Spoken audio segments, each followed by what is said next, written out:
Greetings, brothers and sisters around the world. It is I, Comrade Zero. I am back talking to you from underground in the United States of America in a very confusing time.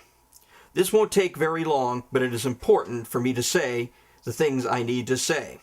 We recently have had a bewildering array of decisions coming from the United States Supreme Court. Because of the narrow balance in the court, with one pivotal vote making the difference, we've got an array of decisions that have pleased progressives and decisions that have pleased the reactionaries. We all know what these mostly are. Of course, the refusal to defend the Defense of Marriage Act, of course, legalizes gay marriage in places where gay marriage is legal. And that is a good thing. However, I'm here to talk about the very terrible bad thing that happened.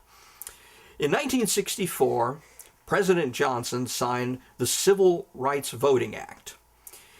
This act was put in place because many states, mostly in the old Confederacy, but there were some northern locations as well, any changes to voting laws, in fact, any voting laws at all, had to be reviewed by a federal government board to approve those changes because of these states' past discriminatory and racist practices. This had been a good law. It had to been used, unfortunately, hundreds of times since its implementation almost 50 years ago. But of course, the Supreme Court struck down just one part of the act. Now, the act has many parts, but this one part was considered the most vital, which threw back the decision to the Congress as to what the, quote, formula will be. And that's how they decide what localities have to be subject to this law based on their past discriminatory practices. Now, with the current composition of the House of Representatives, we all know, since it's stacked slightly toward the reactionary side, they're not going to do anything about this. Whether they were secretly happy or openly happy with this, despite many protestations from them that we've changed, we don't need to have these regulations anymore. The Comrade disagrees with this because the Comrade has lived in the southern United States most of his life. And I have seen firsthand the discrimination that still happens. Did you notice that just 2 hours after the decision was announced, that 2 former Confederate states announced that their plans for necessary picture IDs and other heavy restrictions on appearing at the voting booth were going to be immediately put into place. Now, both of those decisions had already been rejected by the federal government as being discriminatory. So the racists are already active. They're already at it. Do you know that the civil rights law had been used over 50 times in the past decade, over 50 times for discriminatory laws? Obviously, there's still a problem. Now, some people are going to say, well, we need to wait. Let them prove it. Well, they've already failed the test.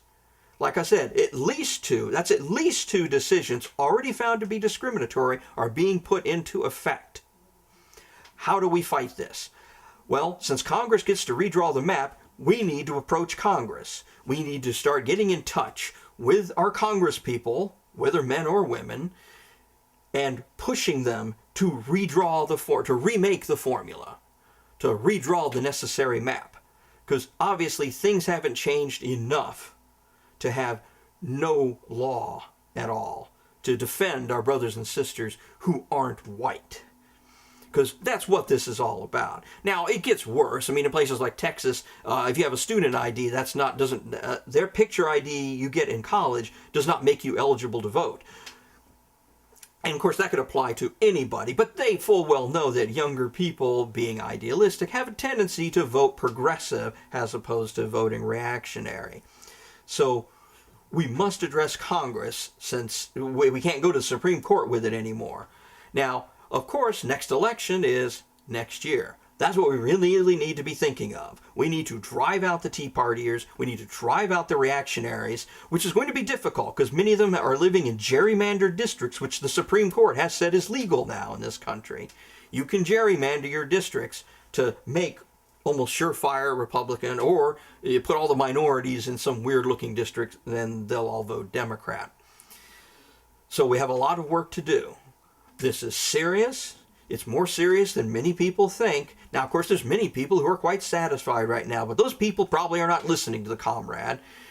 So we need to have people other than me. We need to go and make more people listen. Remember, Dr. King said it only took 5% of the people to make the change. If he could get to 5% of the people who wanted, not just simply 5% who were hearing the message, but 5% of the people that would take it to heart and do something about it, that change will be made. So that's what we need to do.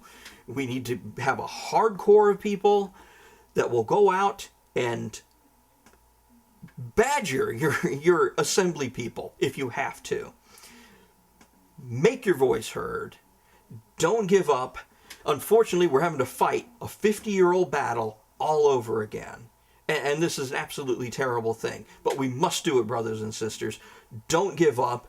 Get a hold of those congressmen and make them redo the formula so that we can't allow the racists to take over the southern part of this country, which they've so long wanted to do. That's really all I wanted to say tonight. I wanted to get that message out because not everybody seems to be aware of this. Now, those who are in the know and who pay attention to politics, of course we know, but too many people don't know. So get the message out. Forward this video to other people. Get a hold of your congressmen. Start in your local assemblies if you have to put pressure on state congressmen, and then move up to the federal ones so that they can redo this formula. So Comrade Zero will leave you now with the following words. Workers of the world, unite! You have nothing to lose but your chains. You have a world to win!